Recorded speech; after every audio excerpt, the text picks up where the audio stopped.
Hello friends, RS tutorial YouTube ఛానల్కి స్వాగతం. మనం ఈ వీడియోలో మొన్న 1వ తారీఖు నాడు గవర్నమెంట్ నుంచి వచ్చిన ఈ నోటిఫికేషన్ ఉంది కదా, ఈ సిసిఎల్ఏ నుంచి వచ్చిన ఈ నోటిఫికేషన్ ఏంటి అనే అంశాన్ని పూర్తిగా చూద్దాం. సో ఫ్రెండ్స్, ఈ వీడియో స్కిప్ చేయకుండా చివరి వరకు చూడండి. మన కొత్తగా ఎగ్జామ్ రాయబోయేవారు కూడా చూడాలి. సో దీన్ని బట్టి మనకు అర్థమయ్యేది ఏంటంటే, అసలు జీపీఓ పోస్టుకి నోటిఫికేషన్ అయితే వస్తుంది 100%.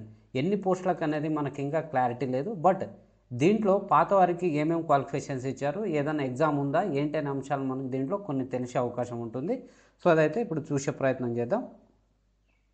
సో జీపీఓ పోస్టులకు మళ్ళీ ఆప్షన్లు పూర్వ విఆర్ఓ విఆర్ఎల్ నుంచి స్వీకరణ ఈ నెల 16లోగా సమర్పించాలని సర్కార్ ప్రకటన.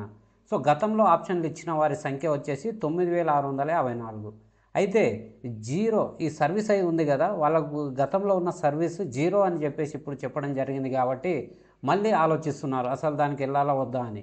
సో ఈ నేపథ్యంలో దీనికి సంబంధించి మళ్ళీ ఫ్రెష్గా ఆప్షన్స్ అయితే గవర్నమెంట్ తీసుకోవడం జరుగుతుంది మన ఈ పాత విఆర్ఓ విఆర్ఎల్ నుంచి. సో ఇక్కడ చూడండి, సిసిఎల్ఏ నుంచి ఈ నెల 1వ తారీఖు నాడైతే ఈ నోటిఫికేషన్ వచ్చింది.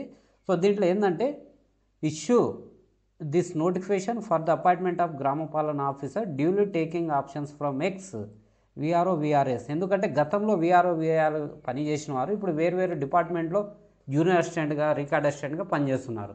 సో వారి దగ్గర నుంచి మళ్ళీ ఒకసారి ఆప్షన్ తీసుకుంటున్నారు. ఈ నేపథ్యంలో మొత్తం పోస్టులు వచ్చేసి 10,954.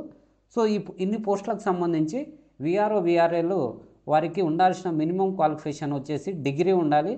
సో డిగ్రీ క్వాలిఫికేషన్ ఉన్న వాళ్ళు దీనికి సంబంధించిన స్క్రీనింగ్ టెస్ట్ రాయడానికి ఎలిజిబుల్. ఒకవేళ డిగ్రీ లేని వారు ఎవరైతే ఉంటారో వారు మినిమం ఇంటర్మీడియట్ ఉండాలి. ఇంటర్మీడియట్ ఉండి 5 years సర్వీస్ అనేది చేసి ఉండాలి విఆర్ఓ లేదా విఆర్ఏగా.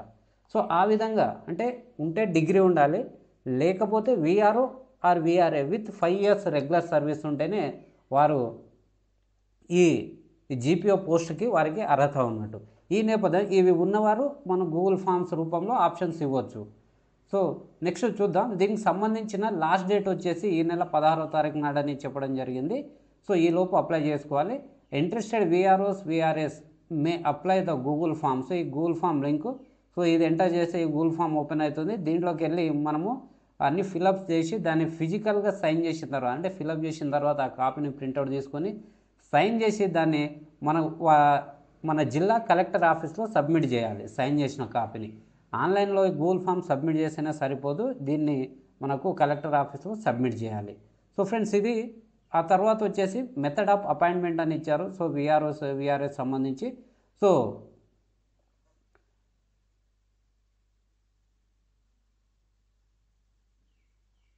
ఫ్రెండ్స్, ఇక్కడ ఈ స్కోప్ ఆఫ్ వర్క్ అంటే వీరి యొక్క డ్యూటీలు ఏంటి అనే అంశాలను కూడా ఇచ్చారు. సో ఇక్కడ కింద ఒక 9 అంశాలను ఇచ్చారు. ఈ 9 అంశాలే కాకుండా ఇంకా అదనంగా కూడా డ్యూటీలు ఉంటాయని చెప్పేసి, సో ఇక్కడ ఇది ఆల్రెడీ వీటి మీద సోషల్ మీడియాలో చాలా వీడియోస్ వచ్చాయి. సో మనం దీని మీద మాట్లాడుకోకుండా మనం ఈ సెలక్షన్ ప్రాసెస్ ఏముందనే అంశాన్ని ఒకసారి చూసే ప్రయత్నం చేద్దాం. ఎవరైతే పైన degree or intermediate with 5 years service ఇట్లా ఉన్న వారికి అయితే ఒక స్క్రీనింగ్ టెస్ట్ పెట్టడం జరుగుతుంది. ఈ స్క్రీనింగ్ టెస్ట్లో ఏం చెక్ చేస్తారు, ఏం టెస్ట్ చేస్తారంటే, సో వారికి సంబంధించిన నాలెడ్జ్ అండ్ స్కిల్స్ ఏమేమి ఉన్నాయనే అంశాన్ని మనకి ఇక్కడ టెస్ట్ చేయడం జరుగుతుంది. సో ఆ స్కిల్స్ అండ్ నాలెడ్జ్కి సంబంధించి సిలబస్ ఏంటి, ఎగ్జామ్ ప్యాటర్న్ ఏంటి అనే అంశాలను అయితే ఇవ్వలేదు, బట్ టెస్ట్ ఉంటుంది. సో ఈ నేపథ్యంలో కొత్తగా రాయబోయే వారికి కూడా 100% టెస్ట్ ఉంటుంది. కాబట్టి మనం ఎగ్జామ్ రాయడానికి అయితే సిద్ధంగా ఉండాలి. ఆ తర్వాత మనం ఫ్రెండ్స్, గతంలో 2018లో ఈ విఆర్ఓ సెలక్షన్కి టీజీపీఎస్సీ నోటిఫికేషన్ ఇచ్చింది. అయితే దీనికి సంబంధించి మనం చూడవచ్చు ఇక్కడ, దీన్ని ఏంటంటే the allotment of district shall made the appointment of గ్రామ పాలన officer shall be one by district collectors concern. So దీన్ని సిసిఎల్ఏ తరఫున డిస్ట్రిక్ట్ కలెక్టర్లు నియామకం చేస్తారు. సో నాకు తెలిసి ఇదేంటంటే ఈ సిసిఎల్ఏ డిపార్ట్మెంట్ నుంచి డైరెక్ట్గా రిక్రూట్మెంట్ చేసే అవకాశం కనిపిస్తూ ఉంది, టీజీపీఎస్సీ కాకుండా. అదేవిధంగా ఫ్రెండ్స్, ఇక్కడ ఈ మళ్ళీ ఆప్షన్స్ ఇవ్వడానికి అసలు ఎందుకు ఇవ్వాల్సి వచ్చింది ఈ పాత విఆర్ఓ విఆర్ఏలకు మళ్ళీ గూగుల్ ఫామ్స్ తోటి ఆప్షన్స్ ఎందుకు ఇచ్చారంటే, ఇక్కడ ఉన్న ఈ సర్వీస్ కండిషన్. సో ఈ నోటిఫికేషన్లో ఉన్న ఈ లాస్ట్ పారా అనేది చాలా ఇంపార్టెంట్. దీనికి సంబంధించి సర్వీస్ రూల్స్ అయితే అతి త్వరలో ఫ్రేమ్ చేస్తారంట. ఆ తర్వాత పే స్కేల్ ఆఫ్ జీపీఓ, అయితే ప్రస్తుతము వేరే డిపార్ట్మెంట్లో పనిచేస్తున్నప్పుడు వారికి ఈ జీపీఓ పోస్ట్ కంటే ఎక్కువ పే స్కేల్ ఉంటుంది, 10,000, 20,000, 30,000 ఎక్కువ ఉంటుంది. వారికి ఏం చేస్తారంటే ఇప్పుడున్న పే స్కేల్నే ఇస్తారు నెక్స్ట్ దీంట్లో సెలెక్ట్ అయినా కానీ. అంటే రెండింటిని కంపేర్ చేసి ఏది ఎక్కువ ఉంటే అది ఇస్తారు అన్నట్టు. అంటే ఆటోమేటిక్గా ఇప్పుడు దీనికి ఈ జీపీఓ పోస్ట్కి ఏంటంటే మనకు 24,280 స్టార్టింగ్ బేసిక్.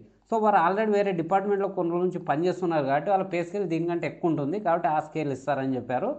ఓకే. ఆ తర్వాత ఈ థర్డ్ పాయింట్ అనేది చాలా కీలకం. ఇదే ఈ కొత్తగా ఆప్షన్స్ ఇవ్వడానికి మనకు అవకాశం ఇచ్చింది. ఏంటంటే shall not be counted towards seniority in the revenue department previous service. ఇప్పుడు ఏదైతే పాత విఆర్ఐ చేసిన సర్వీస్ కూడా ఇప్పుడు వేరే డిపార్ట్మెంట్కి వెళ్ళినప్పుడు కలపలేదు.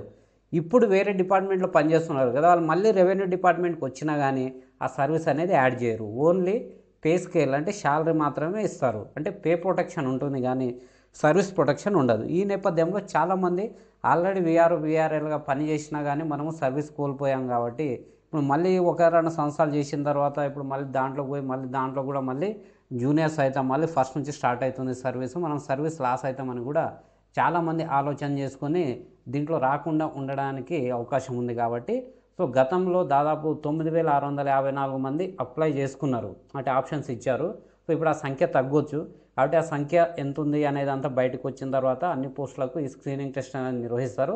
దాంట్లో కూడా టెస్ట్ క్వాలిఫై అయిన వారు మాత్రమే ఈ జీపీఓ పోస్ట్కి వాళ్ళు ఎంపిక చేయబడతారు. కాబట్టి ఈ ప్రాసెస్ అంతా అయిన తర్వాతనే మనకు డైరెక్ట్ రిక్రూట్మెంట్లో ఎన్ని జీపీఓ పోస్టులు ఉన్నాయనే దాని మీద మనకు ఒక అవగాహన వస్తుంది. సో ఫ్రెండ్స్, ఇది మనకు గవర్నమెంట్ CCLA డిపార్ట్మెంట్ ఇచ్చిన ఈ నోటిఫికేషన్ 1వ తారీఖు నాడు ఇచ్చిన నోటిఫికేషన్కి సంబంధించిన పూర్తి వివరాలు. సో ఎవరైతే పాత విఆర్ఐలు ఉన్నారో ఈ డిపార్ట్మెంట్ ఇప్పుడు ఈ జీపీఓ పోస్ట్కి రావాలి, ఎగ్జామ్ రాయాలని అనుకుంటే ఖచ్చితంగా మీరు గూగుల్ ఫామ్కి వెళ్ళి మీ డీటెయిల్స్ అనేది సబ్మిట్ చేసి దాని ప్రింట్అవుట్ తీసుకొని ఫిజికల్గా మీ జిల్లా కలెక్టరేట్లలో ఆ కాపీస్ని అయితే సబ్మిట్ చేయాలి. అప్పుడు మాత్రమే ఈ జీపీఓ పోస్టుకు సంబంధించి స్క్రీనింగ్ టెస్ట్ రాయడానికి అర్హత ఉంటుంది. సో ఫ్రెండ్స్, ఇది మనకు ఇప్పటివరకు ఉన్న జీపీఓ అప్డేటు. సో వీడియో కింద నచ్చితే లైక్ చేయండి. అదేవిధంగా మన ఆర్ఎస్ ట్యూటోరియల్ యూట్యూబ్ ఛానల్ని ఫస్ట్ టైం చూస్తున్నారు, సబ్స్క్రైబ్ చేసుకోగలరు. Thank you very much. జై హింద్.